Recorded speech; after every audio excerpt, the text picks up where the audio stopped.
Welcome back, and thank you so much for staying with us. This is News Check. Today we are talking about women and politics. A lot is emanating here, and before we took the break, we were just addressing the issue of creating an environment that would be friendly for women to vie and thrive in some of these leadership positions. One of the issues that actually came out before we took the break, Gloria, was the fact that, yes, we are saying this, but where are the women? And you cited the fact that there could be reasons why women are not coming out in adequate numbers to vie. Probably just to shed light on that for us to see where really the problem is. You know, I'll use my personal experiences, yeah? And my personal experiences have been that the political field is very hostile towards women. The first few people that I shared with that I want to go into politics were actually political friends. And they themselves were very, you know, borderline kind of, you know, you don't want to waste your... that was the first thing. But when I went to the ground, you know, when I actually left my home and left, you know, when I actually now said I'm going to sell my manifesto, every morning I wake up to threats of rape, for instance, you know? In all those social media forums, in groups, sometimes targeted directly at me, saying that in Kisii we don't have women leaders, and for you to be introduced into politics first we must rape you. Then I ask myself, how many women are on that platform who are actually watching all the, you know, threats? And that's that, a very you know, serious threat. Yeah, repeatedly from the same people. That's very serious. Every day. It's almost as if they have an alarm and they go back and they say, because to them they know that it's a way, it's an intimidation that they can use to scare me out of the race, of the political you know, arena. And then and that's just something that they have probably chosen and said, unajua huyu tutamsumbua na hii. But now think about that woman who has to literally come out of the community there and say, I'm running for MCA in this ward, and they can't even step out of their compound before getting physically abused, violently attacked. So, you know, that's why I said, as much as we're saying women are not coming out, I mean, the stakes are high. They're being castigated, they're being, you know, banished out of their society because you think utakuja hapa kucontrol wanaume is the thing that they use. The second thing is, you know, you're a woman, you're just a symbol of, you know, something we can use and dispose. So these threats, and as much as you might think that they are your, you know, they just write them, they call you and give the threats, they actually have a completely extensive impact on how many women are actually going to look and say, look at what Gloria is going through. Why would I want to put myself through that? You have to be completely passionate and convicted that you're walking this journey as a woman, because it's not only about you don't have resources or how many cultural issues will you defy. It's actually life-threatening. You know, you've seen instances where the likes of Millie Odhiambo and all these other women, they had to beat odds. They had to beat the odds. They had to stand on top of the table and scream, because it's the only way to defend yourself as a woman, you know, in those spaces. You've seen instances, including in the by-elections in, was it Kabuchai or Matungu, where there was an alleged woman who apparently they said she was trying to change the votes. And the first thing that she was being threatened as they were walking by the men who are around her is, we are going to rape her. Let's rape her to teach her a lesson. So those threats are real. And sometimes people ask me, why do you want to do this? You know, you're comfortable, you're okay, you have your family, you know. Why do you want to go into a field where the same people who should be empowering women are the same people who are actually threatening you with this? Why can't you just live a simple, quiet life? Why can't, yeah, that's the thing. Why can't you just live a simple? And I said it at the beginning. As a mother, as a wife, I am so convicted, and I believe that if I don't do it, probably no one will. Fred, how do we jump beyond that, you know, from where you sit? Because many women would not be as courageous as Gloria and the others who've dared to try. And she's citing very life-threatening, it could be light talk, it could be serious, but this is something that would really make a lot of women feel intimidated and not want to come out and engage in such talks. How do you go beyond that as a woman candidate who wants to be a leader in this country? First of all, when you decide to join politics, it becomes a challenging aspect in its own, whether you're a woman or a man. But it is more challenging for women. And listening to what Gloria is saying, when people start issuing threats of rape, then I think that it is too dangerous. And those are the issues that we call challenges, historical injustices, structural challenges, traditional challenges that are facing women in politics. So there are also men in this country who have used such challenges to scare away women who want to run for politics. So I want to encourage women, don't fear. Don't fear. Come out and speak strongly about them the way Gloria is doing, so that we encourage more women to come up. Number two, the security apparatus in this country must now also protect the women. Because absolutely, I saw in one of the by-elections in Western Kenya where, even though that woman was not a contestant, but was an IBC official who was being frog-marched, you know, they was being frog-marched, and they were talking very bad language on what they can do to her, carrying, you know, those ballot boxes. I think we must, going into 2022, we must now start thinking, how do we secure our elections? How do we secure the public? How do we secure the contents? And particularly, how do we secure women who are participating? One thing we must do, we must start speaking about this thing. We must give women roles. We must make it deliberate attempt to give them roles right from offices, right from homes, right from the small villages, so that they take up leadership roles as they grow, just like other women of the world. Hillary Clinton was given opportunity from home by the husband. The former president of Liberia, Ellen Sirleaf, was given opportunity from her own family. So we must start from our own families, our small spaces, and give women opportunity, so that we make women occupy institutions, and then bigger institutions, and then national and international institutions. We must also protect them. I have seen in this country situations where women come out to compete, and you know what happens next? They are asked questions. Those questions, the policy must stop, because you cannot ask them questions and also complain that they are not in the political spaces. You must ask them questions and they answer, but you must also give them a fair platform to compete. We are lacking a fair platform for women to compete. We are lacking embracing women. We are lacking legal structures that allow women to come on board. We are also lacking the goodwill that you're talking about. The goodwill here is, women go into politics. Even those who have gone into politics, when they stand, I saw one of the members of parliament from Western Kenya telling a woman on the floor of the National Assembly that this woman, I'll slap you. I'm sure you have seen that clip. This woman, I'll slap you. Such utterances scare women who want to go into that house. Because if you're going into parliament and then you're going to be slapped by a man, then you say, I'd rather stay with my family and take care of my kids and not go into national politics. The violence is, that violence is so bad. It's bad. Lastly, we have seen that women have shown that they are capable and suitable. All we need to do as political parties and as politicians and as leaders, encourage them and walk with them this journey. And let me tell you, maybe one day, when we have a 50-50 National Assembly and a 50-50 Senate, as projected in the coming years, then the issues to do with women agenda will pass seamlessly. One of them is gender violence.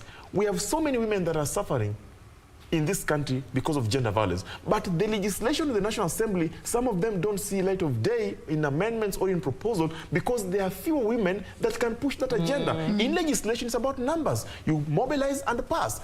In the Senate, the same. The issue that happen in the counties, there are women in this country who are going without food, without education, without health care for their children. Why? Because there's no one to speak for them. The men speak for themselves.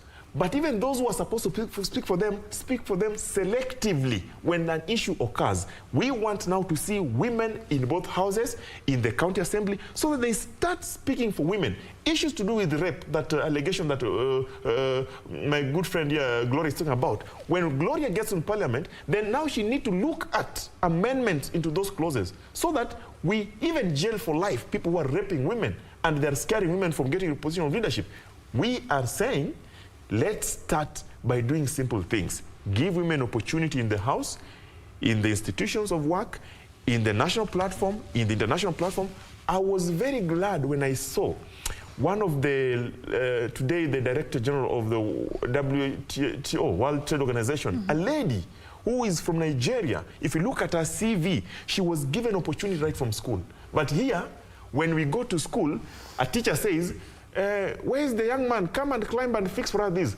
Why not tell the woman to climb and fix? Start empowering them right from early childhood. Equality. Yeah. That gender equality we must speak strongly about. In the house, when you have a boy and a girl, you say, when you want to go for a stroll in the evening, it is 7, you just walk, you say, Daddy, come, you call the man. Why don't you go with all the women in your house and walk with them? We must start empowering them from the family level as we go up. And then they shall live to know that leadership opportunities are numerous and they are occupying them. It's true. It's true. It's the basic things that count. Correct. Because we're just about to wrap up this conversation. I understand I have a very few minutes left. We started this conversation by asking whether women in Kenya can ascend to the highest office. And you know what the highest office in this country is? Sylvie Kiningi is a woman in Burundi. She served as the acting president between 27th October 1993 to 5th February 1994. To date, she is the first and the only woman to hold such a position in Burundi. We had another one by the name Agathe Wiri Jimana. Kinyarwanda is very hard, but that's her name. She also served as an acting president between July 1993 and 7th of April 1994. This was during the opening stages of the Rwandan genocide. To date, she is also Rwanda's first and so far the only female to have served in that capacity. And then adding to the list in the East African community, we had Samia Suluhu, who was sworn in just the other day. So only 3 have gotten to that highest level of position in this continent. No, 3 in East Africa. In East Africa, yes. Yeah. In the continent, we are now counting 10. Yeah. Because we have Liberia, we have Gabon, somewhere Rose Francine. Yeah. So I mean, those are wins. Yeah. So will Kenya? Is there a likelihood that we could just join that list in the near future? I think we're getting there. Yeah. I honestly, truly believe. I think we're getting there. We've had the likes of Charity Ngilu run. We've had the likes of Martha Karua run for office. The late Governor of Bomet. The late Governor of Bomet, actually. Joyce Laboso. So I think we're getting there. I think if we are at a place where we've normalized women governors, as much as they're not a big number, but we've normalized that you can actually have a woman who's a governor. I mean, why not? The only thing that, as I said, the challenges have to be dealt with, and truly, this is one of the reasons why I am really pushing that I get into the National Assembly, because as Okango said, the only way to change things is if you wake up. Somebody has to wake up and start doing the work. There's this assumption that as women, we tend to complain a lot. We go to our corner, sasa hii serikali, sasa nini, sasa sisi tutafanya, acha wafanye vitu zao, and things like that. But at the end of the day, we should ask ourselves, what are you doing to change that status quo? What are you actually doing as an individual to change that? In your small little space, maybe you might not go to parliament and do ABCD, but in your home, how are you actually pushing that agenda that women are being seen as leaders? In your office, for instance, you might be an entry-level assistant, but how are you pushing that agenda? So we can't be the same people who are complaining and complaining. Women are not given space, women are not. Sometimes we complain too much, and I know for a fact that I've been in forums where women have been given opportunity and they just don't show up. I've been to TV shows where women are given opportunity to come and speak on the women agenda and they don't show up. So as much as we are saying that yes, there are challenges and those challenges need to be addressed, I believe as women who are passionately interested in changing that status quo and pushing that agenda, that we also have to say, in your space, Gloria, stop complaining about the government, stop complaining, what have you done? And I can be able to say, actually, in my small little space here where I have influence, I've done this, I've said this, I've empowered women in this way, I have, created a culture where women can. We have to start from somewhere. So I think, I would say in the next 20 years, if not less. 20 years? That's a long time. No, it's not, because we are looking at, we are also being pragmatic. I was about to ask you 2022. No. 2022, we are becoming too ambitious. I truly hope that Martha Karua actually runs for office. I truly, sincerely hope that the likes of Charity Ngilu run for office or support a woman presidential candidate. But you see, we are even struggling to think of the presidential candidates who are women. Like, other than, and I don't want to seem like I'm biased, you know what I mean? Okango, when we were on break, said, if I was to call a caucus for young women in politics, he could only think of 3 people off his head. So we need to also be aware that we must actively participate in changing that idea that women cannot be in leadership. Yeah. Before I go to another issue, Fred, I don't know what your sentiments would be. 2022, Her Excellency? Someone? It's possible. And I can tell you why. It's possible because there are qualified women to get to that office. All Kenyans need the goodwill from their colleagues and support. And you know, even if we don't want, we are still scared of a woman leader in the big office, let's start from the deputy president being a woman leader. Let's start from there. I can tell you, I'll be the happiest man to walk into a ballot and vote for a combination of a man and a woman as president and deputy president, or vice versa. That is what we want to see. We are able to do that through encouraging women. The women that have occupied the highest positions, Anne Waiguru, Charity Ngilu, Martha Karua, they should now start speaking as one and front one of their own to run for the top office. And the men will support them, because we are also told women are their own enemies sometimes. They fight each other. Is it true, though? I don't know about that. But I have seen where women look at their others and say, your shoes are nice, but I think mine are better. Okango, I think the last conversation we had on that notion is when, for instance, we've seen you as the Secretary General of Third Way Alliance going head-to-head with your former chair, you know, and we don't say how come men fight men. Men have an idea of fighting men. No, it's just 2 political leaders who have different opinions and different ideologies. So when women who are actually coming together and saying they don't have the same ideologies, why is it looked upon as women fight women? But women genuinely supported each other. I think we are, if I'm not wrong, we have, like, in the voter registration, women actually form a large chunk. Let me tell you, if you look, I attended voters in this country. I attended the post-election review by IBC on 2017 at KICC. And if you look at the numbers, it started by demographics. Number one, out of the 19 million voters, 57% were young people. Then out of the 19 again, 60 were women. So it means that women today can wake up and put one of their own as president. Young people can wake up and put one of them as president. If they want. You know what? If they want. What is lacking? They don't want. No, Serfine, going into 2022, let me say something. Gloria and the team must show us that they want to be in positions of power. They have the vote. I will speak particularly for Kisii County. We are 52% women, yeah?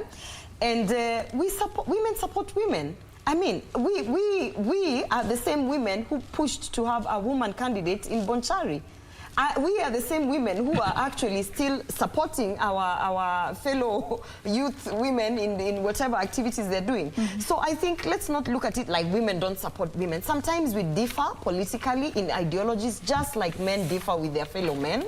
But I don't think the idea is that women don't support women. I think the idea is that women have been conditioned to think that other women are not capable of leadership. And the moment we unlock that from their heads and they stop looking at women as their fellow women and start looking at women as what do you bring to the table in terms of skill sets, then definitely they'll be able to see women as on an equal level as men. It's not an issue that we don't support each other. Personally, I will tell you, I am such a big supporter of any woman out there who's trying to push the agenda of women empowerment economically or socially. And that's the reason up until now, I will anytime campaign for any woman who's standing up and saying they're running for so and so, because I truly believe the bigger picture is not even about them as a person, but it's about the wins we're trying to gain in terms of gender empowerment. All right. Yeah. Thank you so much, Gloria and Fred. I'd just like to give you 30 seconds each for your final remarks as we wrap up this conversation. I'll start with you, Fred. What do you leave us with?